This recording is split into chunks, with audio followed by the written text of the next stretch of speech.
Welcome back to our special edition of Hannity, a warning for a nation. Now, before we bring back our audience, I want to play another clip from iconic radio host Paul Harvey's prediction for America. Take a listen.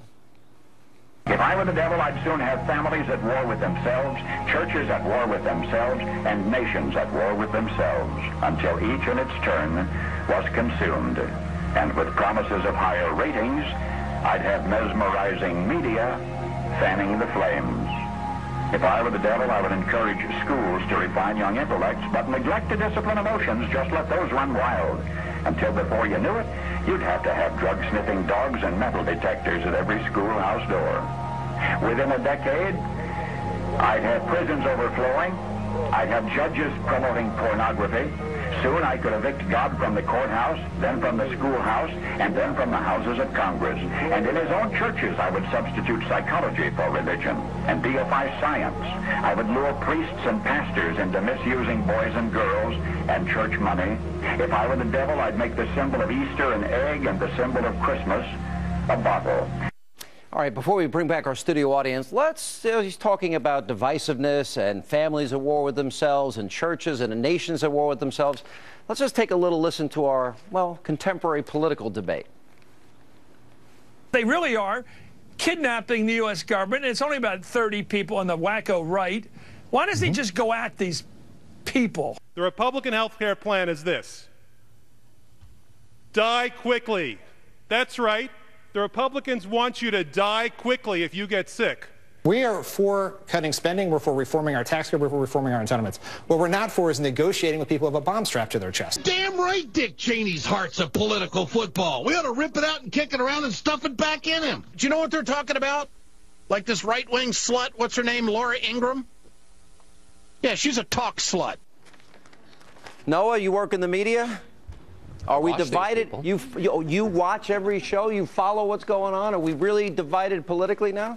Yeah, we're divided politically, absolutely, because it's been beneficial for ratings. I mean, we've decided that we're going to bifurcate along political lines, especially in the political press and cable news and what have you. But that's not necessarily a new phenomenon either. In the old days, we used to have duels in this country, right? So maybe we've had improvement. We did, but you had political papers that were all owned by individuals who had political axes to grind in the 19th century, and this is sort of a reassertion of a philosophy that was guiding political media back in the olden days, and now. You know, we're back there again when you have an unregulated media environment, which, by the way, is a good thing. I agree with that. Yeah, Deneen. Well, there's substantial divisiveness. When you look at the class warfare, the race card, the child card, the grandma card, trying to pit different age groups or individuals against one another, and then that keeps the message that is trying to be delivered to Americans, especially from my perspective, conservative, as they mentioned, personal responsibility, smaller government, less spending. When you bring in the other aspects of the arguments I just mentioned, that kind of shuts down the debate, and that's all you really see and hear with the headlines. Let me go to Noel, because you've worked like Doug in a lot of campaigns. We know what this election is going to be about from the Democratic side. Well, Republicans want a war on women. They want dirty air, dirty water. They want grandma to die and children, right? You know, that's why we should vote against you. I really feel, especially. You believe that? You really believe that? What's that? That we should vote against you? I have so many more reasons. Republicans in general. I have so many more reasons than that, Sean. Okay, go, Noel.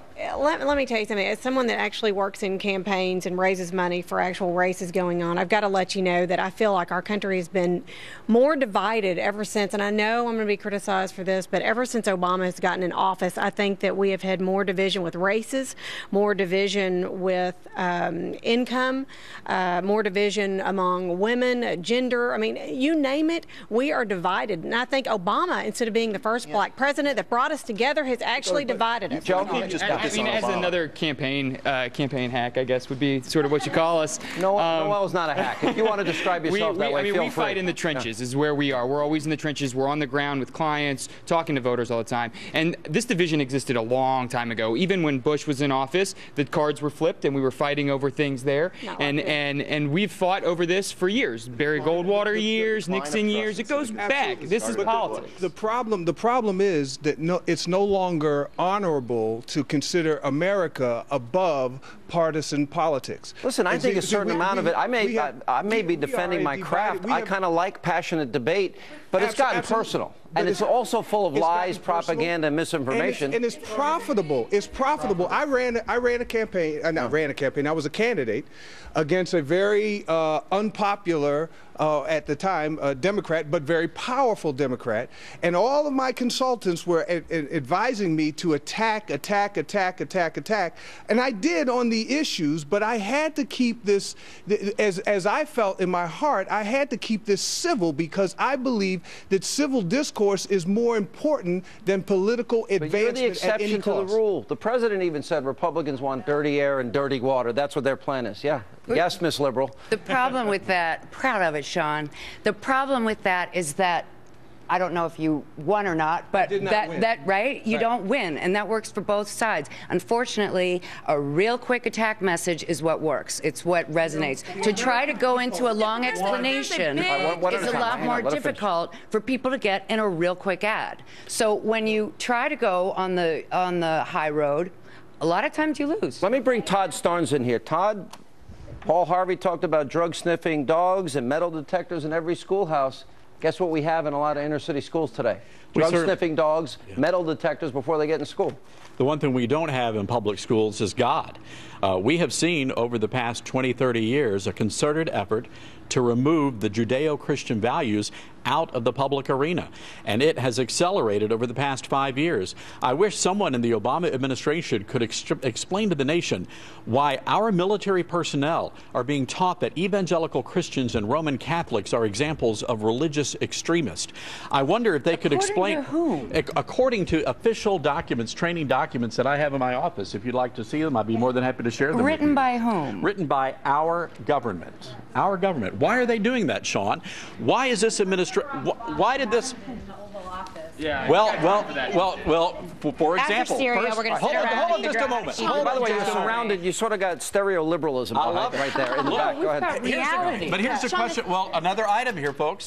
The first Christmas in the White House, and this is documented by the New York Times, President Obama, and it was just mentioned, so I bring this up. President Obama had a debate over whether or not to remove the nativity scene from the White House, lest it offend people at Christmas time.